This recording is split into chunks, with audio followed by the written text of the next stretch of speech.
Hey, welcome back to the channel. Today we're going to talk about the Leica D-Lux 8 that I have right here. The first thing that came to mind is, wow, that looks like a mini Leica Q3. And I'm going to tell you why. Let's first talk about the design, which is what they changed the most. The design looks completely different from the D-Lux 7 or previous iterations. In fact, in the back here you have a play button, a menu button, two little buttons on top, and that's about it. And that looks very similar to what we have on other cameras from Leica right now. And that's really cool. That's something I appreciate a lot, okay? The front is also different. You have this sort of leatherette in the front here and the little Leica logo. And it's all black. It's nice. And it really looks streamlined. The other thing they changed is the menus. The menus now look the same as any other Leica camera. So when I got this camera first, I went in the menus, it took me a few moments and I was good to go. Everything was ready. I was familiar with it. I knew where my options were, where everything was, and it was just simple to use. So that's another very big plus. The other thing they added is the USB-C charging port. So you can now charge this through USB-C. So you don't have to bring a special charger around or anything else. You can just take your usual regular USB-C and charge it with it. That is another big plus if you're going to be using this for traveling, which most of you are. I totally forgot the fact that the D-Lux did not have DNG file support. So you couldn't shoot RAW, wherein now you can shoot RAW and JPEG. And let's not forget that this has a micro four thirds sensor. I'll tell you more about that in a moment. So the fact of having DNG and having a little more flexibility in your dynamic range, your shadows, your highlights is a good addition. So talking about the sensor, this has a 17 megapixel CMOS micro four thirds sensor, which is the same as found on the D-Lux 7. Some of you might think 17 megapixels is not enough or it's not a lot. And while it's true that it does not compete with the 60 million pixel that we have on other Leica cameras nowadays, but it is also true that thinking back a few years ago, 16 megapixels was really good. So 17, honestly, I think is plenty of enough. In fact, the multi-resolution sensors of the new Leica cameras allow you to go down to 18 megapixels, which for some people is enough. It boasts the same 10.9 to 34 millimeters f1.7 to f2.8 lens, which is a full frame equivalent of 24 to 75. And 24 to 75 is the lens that I use for all my weddings on my Leica SL2S. So in terms of focal length, I think they nailed it. The ISO ranges from 200 to 25,600. It has the same 3-inch fixed screen, so this is not going to flip out like on the Q3. The EVF kept the same resolution. Talking of the EVF, it is not the same as found on the Leica Q3, the SL3, and so forth. Those are stellar EVF.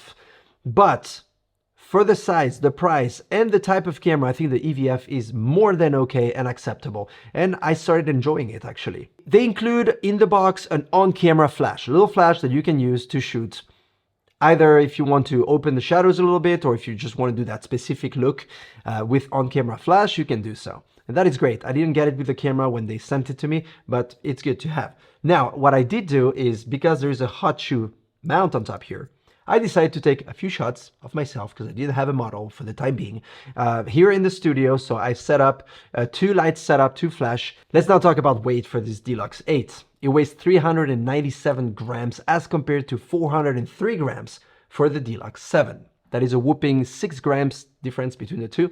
Needless to say, you're not going to feel that difference, but it is a little lighter. Like for every other D-Lux before this, it is not weather resistant. Is this a big deal?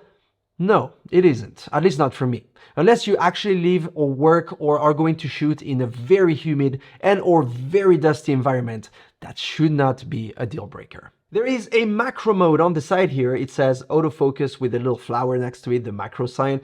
And I really like that. I do want to mention it in this video because I like going out and taking micro shots, or at least being able to do so whenever I want to. And you can do that with this camera, like on the Leica Q, and I think it's great. I should mention the battery. Battery life seems to be okay. I didn't manage to go down to 0 yet. So far so good. One thing I did notice though is that there isn't the EVF detection only. You know, when you just put your eye like this and it turns on the screen, and when you let go, it turns it off automatically. That's something that helps save battery usually. It would be great if in a firmware update, they would change that so that you can leave the EVF off and just detect when you're going to take a photo. You can also use standby mode. So after, let's say, a minute or two, it goes into standby mode, and that way you save battery. You can connect to the Leica photo app on your phone or your tablet with this camera. That means that if you're out there and you want to share photos on your social media, or you want to share them with a friend, with family, or whatever, you can do so. You just connect to your phone or your tablet and off you go.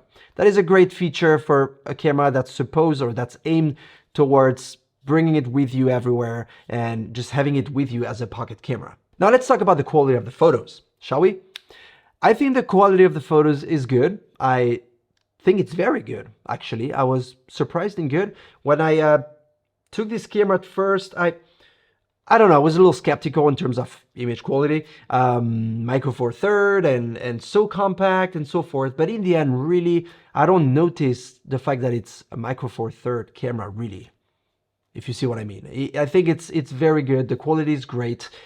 You're gonna get stunning shots. And I mean, you can take this with you in your purse, in your bag, in your backpack or whatever, in holidays, for every day.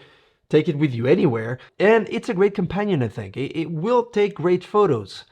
So right now it's, you know, the big thing of having these compact cameras, for example, the X100 series from Fuji, just to mention one. And I think this could compete pretty easily with that. Just the fact of having a zoom lens is great. You're not stuck with a fixed lens, for example. Yes, it is micro four third, it's not an APS-C or full frame, but really, who cares? For the size of this camera, I don't think it's a deal breaker by all means. So if you're looking into buying either your first Leica camera or a compact camera, I would look into this seriously. I think it's a great alternative and choice. I hope I answered all the questions you had about this little D-Lux 8. If you have any other question, like always, write down in the comment section below. If you like my content, consider subscribing so you don't miss any of my future videos. And I see you, like always, in my next one. Take care. Cheers.